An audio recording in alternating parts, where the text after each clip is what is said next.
The President of the Republic, His Excellency President Cyril Ramaphosa, the Premier of Eastern Cape Province, Premier Oscar Mabuyane, and the nation at large.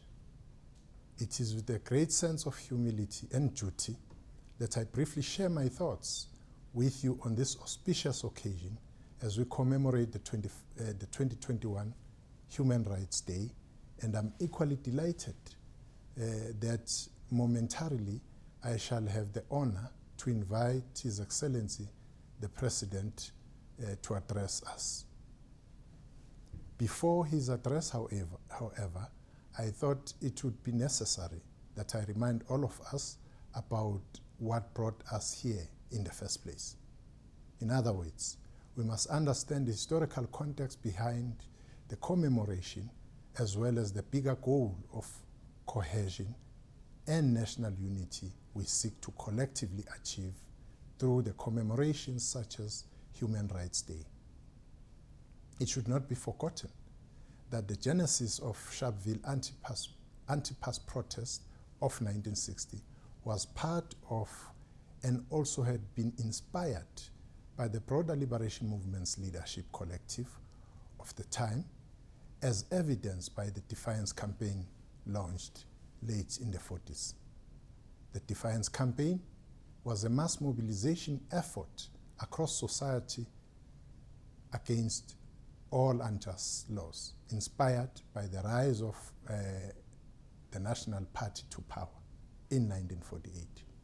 The Pan-Africanist Congress of Azania on this day in 1960 was just simply adding impetus or traction to what had been hatched already at the launch of the Defiance Campaign. As we all know, what was meant to be a peaceful protest ended up as a bloodbath, with apartheid police opening live ammunition on peaceful protesters, amongst whom women and some children, with no less than 69 meeting their untimely death and a further 180 wounded. Whilst the events in Sharpeville on the 21st of March 1960 remained central as they lifted the lid and exposed the apartheid regime's brutality and its scant regard for human rights, government took Sharpeville to become a symbol of all lives lost across the length and breadth of this country as our people pushed back against oppressive pass laws and state-sponsored brutality. A few examples in this regard spring to mind as a way to also pay a fitting tribute to many unsung martyrs of our struggle for justice beyond Sharpeville, March 21, 1960. Amongst these, we do also remember the innocent lives lost in the Langa massacre, in the then Uitenhage, now Kariega in 1985, as well as the Bisho massacre of 1992. And here some may remember the enduring images of the late Minister of Housing, Joe Slovo, and the current President of the Republic ducking for cover as Opa Kozo armed forces fired live ammunition on that fateful day. Examples of massacres are too numerous to be all cited, but all massacres are being memorialized on this day as a way to show our gratitude to our gallant forebears. It is for this reason that government saw it fit that it designates this day Human Rights Day, not Sharpeville Day, so as to make it more inclusive. It is our contention, therefore, that anything to the contrary would be to spit on the graves of so many of our people who also needlessly perished in the fight against colonial and apartheid injustices. The theme for the 2021 Human Rights Month, as unveiled at the launch of the Human Rights Month on the 5th of March 2021 in Timbaza in the Eastern Cape, is, and I quote, "The Year of Charlotte Maxeke, promoting and protecting human rights in the age of COVID-19, close quote. From the theme, it is quite telling that we also sought to memorialize one of the stalwarts of our liberation struggle, a woman who, despite her illustrious resume, still remains unsung. We thought it appropriate that we dedicate the 2021 Human Rights Month to her as recognition of the selfless and just causes she immersed her whole being in. This is also part of our contribution in transforming the meta-narrative, our liberation history and heritage, which still remains male-dominated. Also, from the theme, you'll notice that we sought to invoke our current context of COVID-19, which still forms part of the day-to-day lived reality for all of us. During this month, we have also sought to raise critical dialogues on the political economy of health provision in the context of COVID-19, as the poor and the vulnerable amongst us seem to have disproportionately affected by the ravages of COVID-19. I have no doubt that His Excellency, the President, who is just about to address us, will intimate at this in more details and some of the commensurate government's interventions in arresting the rampant spread of COVID-19, the key public messages around COVID-19 and the spirited effort by our government in the procurement of COVID-19 vaccines. This is all part of the effort of our government in putting to full practical effect Section 27 of the Constitution in the Bill of Rights, where the state is directed to take all the reasonable measures in upholding the right to health care.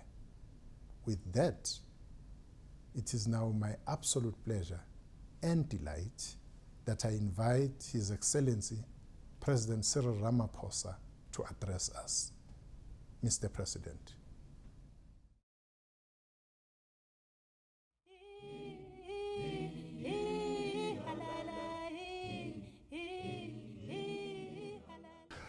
Fellow South Africans, we are commemorating Human Rights Day almost exactly a year since the coronavirus pandemic was declared a national disaster in our country, and we prepared for a nationwide lockdown to contain its spread. Over the course of the past year, our nation, like many other nations across the world, has endured great hardship. We have lost mothers, fathers, siblings, colleagues, and friends to this deadly disease. It has taken a heavy toll on our economy and on our people's livelihoods. It has affected every aspect of our lives as South Africans. We have had to give up basic human interactions we once took for granted, like greeting each other with a handshake or a hug. We have had to sacrifice things that are important to us, like meeting and socializing, traveling freely around our country, attending the funerals of our loved ones, and cultural gatherings, and also going to religious services. But throughout, there has been an understanding that these restrictions were and remain necessary for the health and safety of all of us. It has almost become difficult to remember how life was just a year ago. It was a life without masks. It was a life without social distancing, without the restrictions that we now have on our daily lives. And yet, over the passage of time, we have shown our resilience as a people. We have shown our determination collectively to defeat a pandemic that is still very much with us. We have done so with courage and resolve. Our unity as a nation has become our greatest strength against this pandemic. This unity is born of an understanding that the pandemic is a threat to all of us. The virus has struck down rich and poor, young and old, male and female, black and white, city dwellers, and those who live in our rural areas. 61 years ago, our brave forebears took up this defense of their rights in the face of a harsh, cruel, and unjust system that was oppressive and exploitative. The heroes who protested at Sharpeville on the 21st of March, 1960, took up the cause of liberty, freedom, and human rights. They did so not for themselves alone, but for all of us. And that is why they are our heroes and heroines. In the same way, the struggles we wage today are not for our cause alone. They are also for the men, women, and children of tomorrow, so that they too may live in security, comfort, peace, and freedom. In reflecting on the events at Sharpeville, we appreciate how far we have come from being a society that cares only for the few at the expense of the majority. Over the past year, government, working in partnership with social partners and civil society, has given effect to the principle that human rights are not negotiable. We have strived to meet our many obligations under the Constitution and the Bill of Rights that is the cornerstone of our democracy. Through the provision of care to the sick and social support to the vulnerable, we've worked together to give effect to the most important rights of our people: the right to life, to health, and to dignity. The protesters at Sharpeville wanted to see an end to the past system that deprived them of their basic human rights to work, to earn a living, and to provide for their families. It was a struggle for social and economic rights and justice. In recognition of the severe impact of the pandemic on people's livelihoods, we have implemented social and income support measures to support struggling households, workers, and businesses. And in this, the next phase of our response to the pandemic, we are working to ensure that the COVID-19 vaccine is available to every person in our country. We have been able to weather the coronavirus storm in large part because of the strong culture of human rights in our country. Human rights that were hard-won by the heroes and heroines of Sharpeville and the countless heroes and heroines of our struggle for liberation.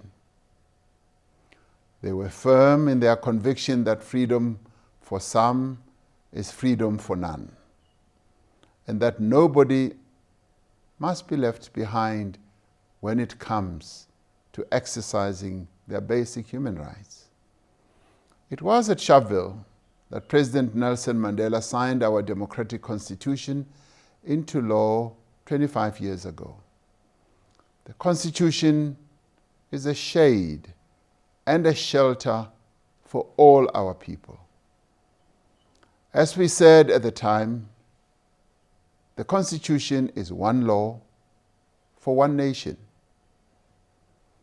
It commits not just government, but every one of us to the values that were disregarded in the past.